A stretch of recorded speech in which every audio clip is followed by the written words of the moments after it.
Bem-vindo ao canal Decifrando a Mensagem Bíblica. Estamos aqui de volta para poder abordar mais um tema, mais um assunto acerca da Palavra de Deus.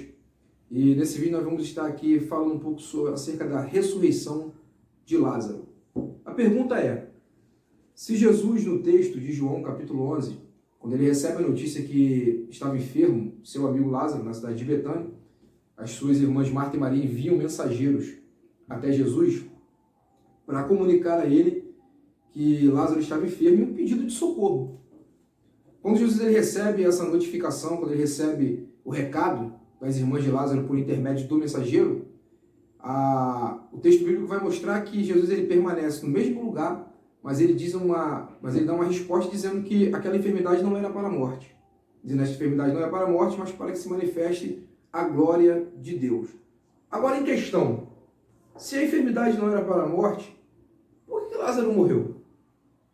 Um ponto de interrogação gera uma pulguinha atrás da nossa orelha, e é sobre essa questão que nós vamos tratar, acerca de conceito. É interessante que os mensageiros eles saem dali, eles voltam com certeza para a cidade de Betânia, cumprindo a missão de dar o recado para Jesus. João capítulo 11, ao decorrer dos versículos, João vai narrar que Jesus ele permanece 2 dias ainda no local onde ele estava ministrando, aos arredores de Jerusalém, e ele só vai descer até a região da Judéia, onde ficava a cidade de Betânia, 2 dias depois de ter recebido o anúncio de que Lázaro estava enfermo, ou o pedido de socorro das suas irmãs, para que ele pudesse socorrer o seu amigo Lázaro. E ao passar desses 2 dias, quando ele decide voltar até a cidade de Betânia, ou ir à cidade de Betânia, ele mesmo vai dizer em um comentário com seus discípulos, Jesus ele vai falar que Lázaro estava apenas dormindo. Lázaro dorme e vamos ter com ele, porque eu vou despertá-lo do sono. É aqui que está a chave para entender essa questão.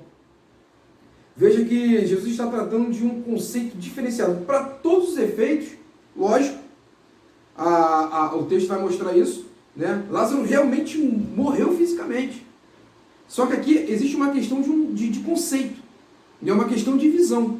Na ótica humana, fisicamente falando, Lázaro estava morto. Agora, por que Jesus ele diz que Lázaro apenas dorme?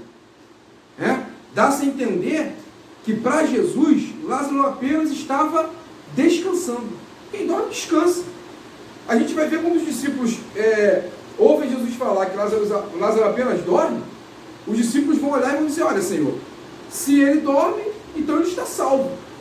Aí Jesus ele vai olhar, e vai ouvindo que os discípulos, percebendo que os discípulos ainda não tinham entendido do que ele estava falando, na dimensão, na esfera que ele está falando, ele vai deixar claro e vai dizer que Lázaro de fato havia morrido. Então aí ele abre um leque, ele sai da dimensão em que ele está falando e ele passa agora a dizer claramente que Lázaro estava morto. Mas o que nós entendemos aqui à luz da palavra é que dentro de uma ótica divina, Lázaro não estava morto. Para a gente entender um pouco melhor, a gente avança um pouquinho nos versículos que vão se passar na frente. Quando se passa os 2 dias que ele desce, que ele vai até a cidade de Betânia, ao chegar na aldeia de Betânia, que não era uma cidade, corrija isso aqui, era uma aldeia. Ao chegar próximo da aldeia, o texto vai dizer que uma de suas irmãs, ela vai correr e vai ter um encontro com Jesus. Quando ela encontra Jesus, ela vai dizer, se o Senhor tivesse estado aqui, meu irmão não teria morrido. E a resposta que ele dá para ela é que Lázaro, na verdade, ele ressuscitaria. E mais do que Lázaro ressuscitaria, ele vai dizer para ela, olha, eu sou a ressurreição e a vida, todo aquele que crê em mim e que esteja morto, viverá.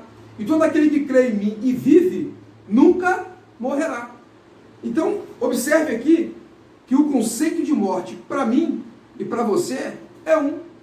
Ou seja, morte para mim, morte para você, humanamente falando, é quando nós já não temos mais batimento cardíaco, sinais vitais, é quando a gente tem uma morte cerebral, é quando o físico morre. Para Deus, morte vai além disso.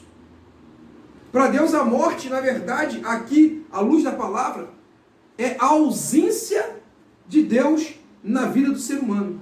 Por que Lázaro apenas estava dormindo? Porque Lázaro morreu estando em Cristo. Ou seja, tudo tudo aquilo que está em Cristo, ou todo aquele que está em Cristo, segundo as palavras do próprio Senhor, não morre. Ainda que ele esteja morto fisicamente, ele disse, voltará a viver. E todo aquele que vive e crer nele, nunca morrerá. Conceito de morte para a gente é um. Conceito de morte para Deus é outro, totalmente distinto. Existem 3 tipos de morte que a Bíblia vai tratar. Morte física, morte espiritual e morte moral. Observa, lá no livro de Gênesis, quando Deus proíbe Adão de comer do fruto da árvore do conhecimento, e ele disse que do dia que ele comesse ele morreria, ao cair na tentação da serpente, a mulher come do fruto, Eva, e ela dá desse fruto para Adão. Quando nós lemos o texto, Adão não come o fruto e simplesmente morre instantaneamente. Ele permanece vivo. Adão vai viver 930 anos.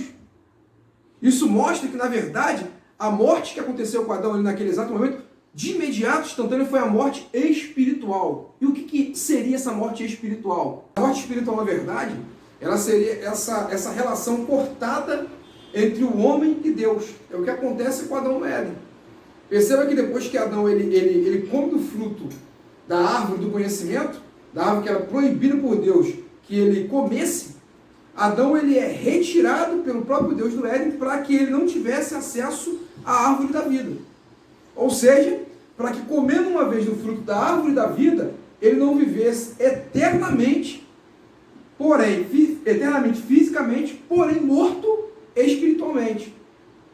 Trocando em miúdos, Adão seria como se fosse uma espécie de morto-vivo, vivo para o mundo e morto para Deus. À luz da palavra, nós podemos afirmar que existe muita gente que pensa que está vivo e, no entanto, está morto. E tem muita gente que, para nós, que já não está conosco aqui, que para nós está morto e para Deus está vivo. Bom, veja que eu vou dar mais um exemplo, né, que vai tratar, que vai fortalecer mais esse conceito. Quando, no livro de Apocalipse, no capítulo 3, quando o próprio Cristo ele vai escrever cartas às igrejas da Ásia Menor, às 7 igrejas, uma delas a igreja de Sardes, está lá no capítulo 3, ele vai tratar com essa igreja, dizendo que ela tinha fama de estar viva, porém estava morta. Uma parcela dela estava morta. Fisicamente, toda a igreja estava viva. Mas uma parcela dela, espiritualmente para Deus, estava morta. Então isso reforça esse conceito de que para nós o conceito de vida é um, o conceito de vida para Deus é outro, nosso conceito de morte é um, e o conceito de morte para Deus é outro. São conceitos distintos. Isso fica claro à luz da palavra. Eu acredito que, à luz dessa palavra, à luz do assunto que nós acabamos de discutir, que nós ainda estamos aqui discutindo, à luz dessa palavra, né, dentro do Evangelho, segundo escreveu João, no capítulo 11, falando acerca da ressurreição de Lázaro, e eu esqueci até de falar sobre isso. Mas Lázaro ele foi ressuscitado. O que deixa claro essa autoridade que Cristo tem sobre a vida e sobre a morte. Então, entre o meu conceito, entre o conceito da ciência e entre o conceito de Deus acerca do que é vida, do que é morte, quem está vivo e quem está morto, o mais real e o mais verdadeiro certamente é o de Deus. Por quê? Porque essa ressurreição de Lázaro e a própria ressurreição do próprio Cristo, que morreu e ao terceiro dia ressuscitou, testifica essa autoridade que lhe foi dada sobre a vida e sobre a morte. Mais do que autoridade sobre a morte e sobre a vida, ou sobre a vida e sobre a morte, ele é a própria vida. Como o texto em João no capítulo 11, como ele vai dizer em resposta para uma das irmãs de Lázaro. Ele diz, eu sou a ressurreição e a vida. Então fica claro no texto bíblico que do ponto de vista de Deus divino, quem está em Cristo tem a vida, e quem não está vivo. A questão aqui é uma reflexão, é uma análise conceitual acerca daquilo que nós entendemos por vida, daquilo que nós entendemos por morte. Se Deus é o Criador e se Ele é a matriz de toda a existência, de toda a criação, então tudo aquilo que está conectado a Ele está vivo. E tudo aquilo que está desconexo dele está morto. A questão é, estamos vivos ou estamos mortos? A verdade aqui em questão é, se você e eu estamos em Cristo, com certeza estamos vivos fisicamente e espiritualmente, ou seja, em toda a nossa essência e existência estamos vivos. Agora, se estamos fora de Cristo, estamos vivos apenas fisicamente, mas na nossa existência, na nossa essência espiritual, estamos mortos e precisamos viver. E para vivermos, precisamos estar em Cristo. Fica aí o recado para você, para mim. Se você gostou desse vídeo, deixa o seu like. Não se esqueça de se inscrever no canal. Compartilha, ajude a levar essa mensagem. Se ela edificou a sua vida, com certeza ela edificará a vida de outros que também verão esse vídeo.